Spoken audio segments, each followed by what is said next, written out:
The 2025 year-end financial, sorry, that's the report people care about. This report people care about even more. The 2025 year-end Canadian UFO report has been released, and we're digging into it here on Conspiracy Corner with Lee Kuhnle, political science professor at Humber Polytechnic, who co-hosts the Uncover Up podcast. Lee, welcome back to the show. Thanks, David. We were discussing strangeness as a metric in this report. Still, I'm unclear on what this means.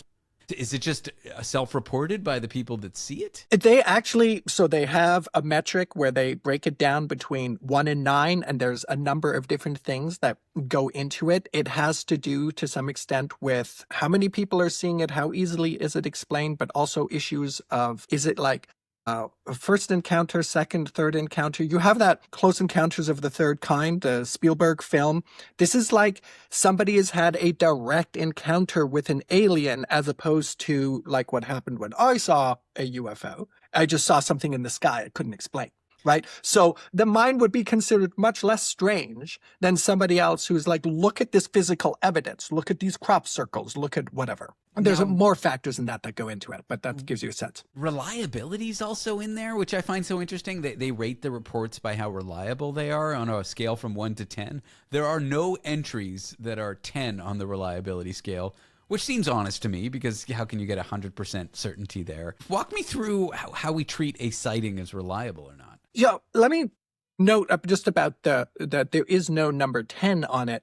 One of the things that frustrates me and other people who are sort of skeptically interested in this is why don't the UFOs just come to like New York City? Like, why don't they just land in a super populated place? You know, like the day the Earth stood still, that 52. Or on the White House lawn, like, yeah. Yeah, just like land there, get all the TV crew that come out. You're like these weird beings, and you have like alloys that we cannot synthesize on Earth.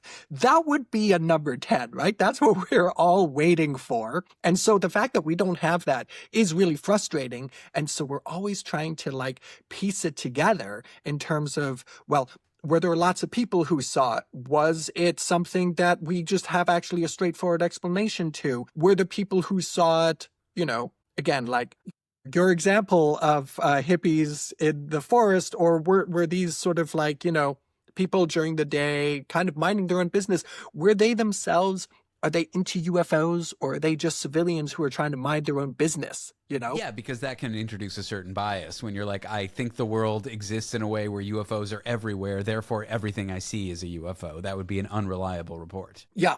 So I'll just read you quickly from the report. It says higher reliability cases include actual interviews with witnesses, a detailed case investigation, multiple witnesses, supporting documentation, and other evidence. So that would increase its reliability. The more people who see it, the more documentation you can provide. Hey, can you get me an F-18 video footage of a Tic Tac going really weird? That is also then corroborated by the pilots, by the radar operator. You know, that's a good sighting, as opposed to me in 2 summers ago while I was sitting by myself on a beach in the middle of the night. And I was like, what is that weird thing in the sky? Less reliable. The most UFOist city in Canada, a drum roll please, Calgary. Yeah, reason. That surprised me too, because most of the rest of the report really tracks population. So what you're seeing is you see a lot of UFO reporting in places that have a lot of people. Ontario, Quebec, Toronto, Montreal, stuff like that. But I was also surprised that Calgary is number 1. Could it be that, like, you leave the city and there's not a lot of light pollution? Or could it be something in the minds of the Calgary people? Calgarians? Yeah. I think that your first one is probably, that's certainly what I was leaning towards, but you see the same kind of trends also when you see when are people seeing it. It tends to be in the summer months, so July, August, and it tends to be between 8 and about midnight, 8 p.m. and midnight. So what's happening, I'm assuming, is that people are on holiday at their cottages in places where there isn't light pollution, and they're chilling out and they're looking at the sky, and so they're seeing more things than they might see in the city during the day or whatever, you know, like when they're rushing around in light pollution. And I think there might be something there about light pollution and, you know, it being easier to maybe get out of Calgary than it is to get out of Toronto. Lee, when people ask me what kind of show is this, I usually say it's a variety of topics. We do a lot of sex communication. For example, Yes. later in the program, we're going to have a woman who fell in love with her sex robot. Okay. Well, sex AI model, whatever. I also say it's a lot of science communication. And Yes. then I say I have a conspiracy theory expert on the program. And then they think that means it's someone who believes in conspiracy Yeah. theories. And I got to clarify, no, these people are of sound, rational mind.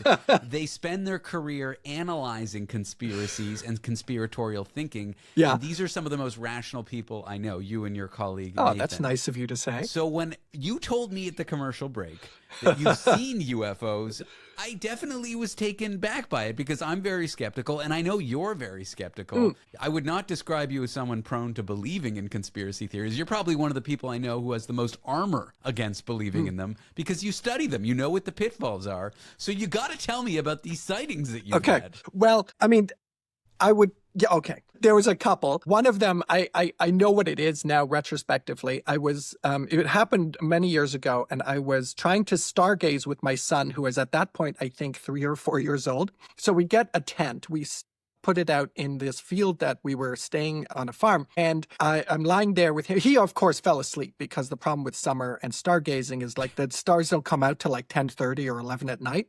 So he was out. But I was there, lying there and waiting. And then suddenly I see a light and it got really bright. And then suddenly it dimmed and then it was gone. Could it be in a shooting star pointing right at you? Yeah, I was thinking, like, what could this possibly have been? And what I think it was I think it was a small airplane, like one of these kind of like two-seater things flying at night. And I think it turned. And basically what I was tracking was sort of like a side angle of its light. And then it turned. Now, I didn't hear any engine or anything like that. So it was very, it was kind of spooky. Quiet, yeah. And then suddenly this light is just like directly in my eyes. It's huge. It's bright. And then it just disappeared, I guess, because the airplane turned around. I think that's what happened. We're not alone. Or that. Now, I do have a better one, which I just cannot explain.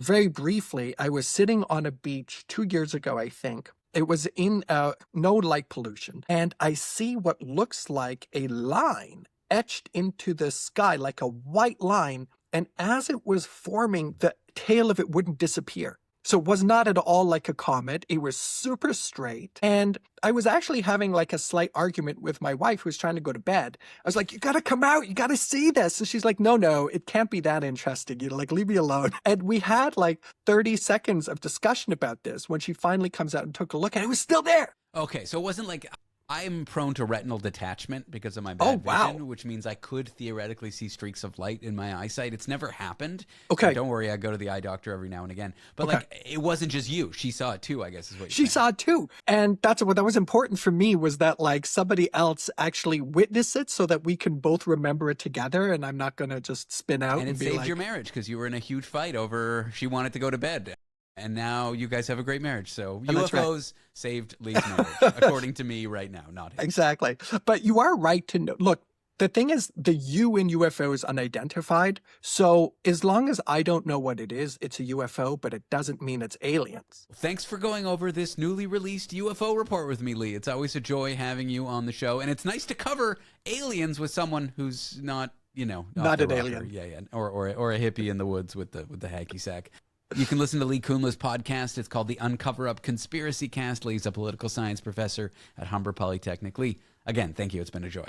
Thanks, David.